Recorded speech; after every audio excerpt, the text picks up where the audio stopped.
People ask me all the time how I managed to do so much in such a young age. So actually, I believe that if you don't know how to delegate well, you are wasting your time, money, resources of your team, and resources of your company. I know it's hard, but this is the truth. And in this video, I would like to teach you with one straightforward method how you can delegate much better and how you can increase the productivity of your company and your team. Hey, I'm Alina. I'm a founder of Retalent. It's a remote recruitment agency where we help companies to hire from Latin America and Eastern Europe mostly, but also from different developing countries around the world. In this video, I would like to teach you how to win back your time with the delegation method that I use for the past year approximately. And let's go into it.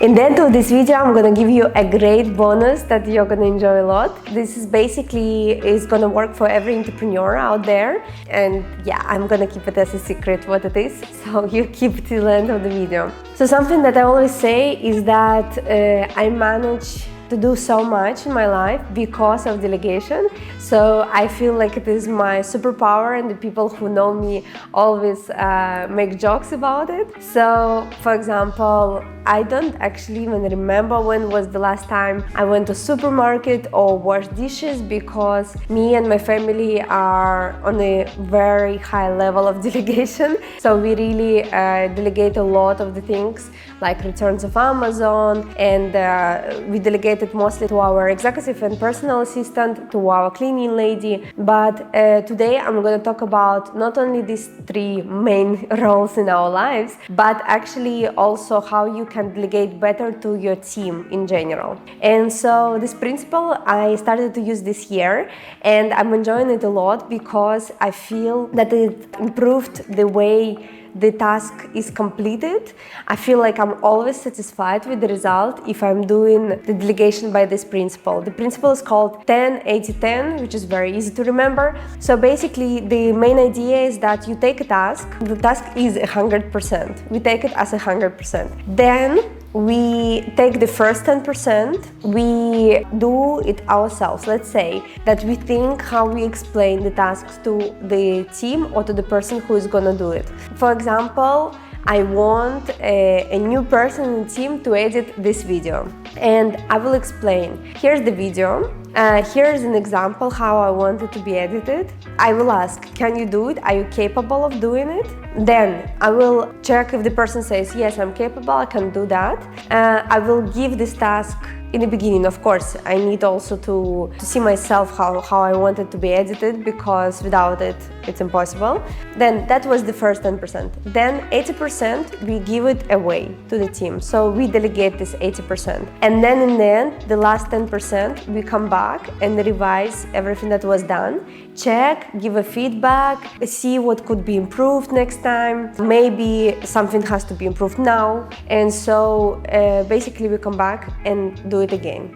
The idea here is that usually the way leaders are delegating is just 10-90, and they don't step back. They think that, okay, this was done, it cannot be done any other way. Next time I might do it myself, which is like the worst solution you could do. Basically, because you need to continue learning how to delegate and delegate better if you want to grow and to scale. Of course, this doesn't work and doesn't bring us anywhere. So I think that 10-80-10 works much better, because we step back to the original idea of what we wanted, check it, and improve. So next time is going to be already better because you gave a feedback. And so, as I always say, in general, delegation feedback is incredibly important. People underestimate the importance of it. I feel like every time you can give it feedback when you want, you should. It's not necessarily has to be negative, has to be also positive. For example, if you liked everything, the person that you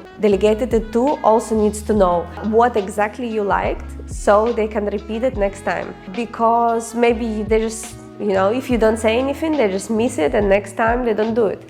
I actually give this kind of compliments very often to my team, like, I liked how you did this, and I liked this and that, you know. If nothing improved, then I don't give any compliment, let's say the compliment, any positive feedback. I just say like, okay, that's good, that's exactly what I expected, you know. So for every time when expectations are exceeded, you need to provide a positive feedback as well. It's not always like you need to change this and that.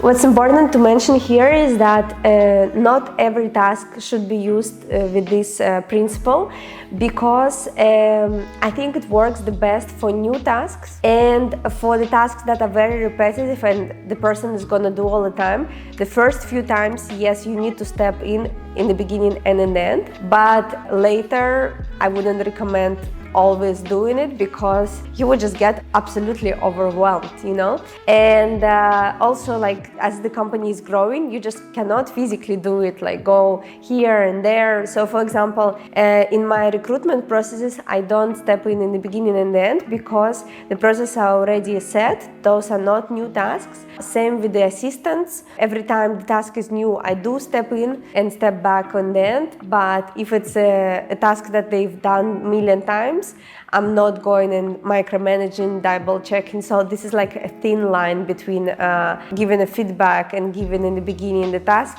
and actually micromanaging. So in the end, I want to say that I'm sure that this delegation principle will help you a lot in your company, building and scaling. So let me know, please, if you've heard about it before, if you're already using it, or how do you delegate at the moment. I would love to know. And as I promised, as a bonus, I want to give you a very amazing checklist for those who already have an executive assistant and don't have. This will work amazingly, because if you don't have an executive assistant, you can get an idea in this checklist of 100 ideas to delegate to an executive assistant, what kind of things you can delegate, what kind of things you can take off your plate. And if you already have one, you can have more ideas what else you can give to them. Yeah, you can find the checklist in the description box. And thank you very much for watching, and see you next time.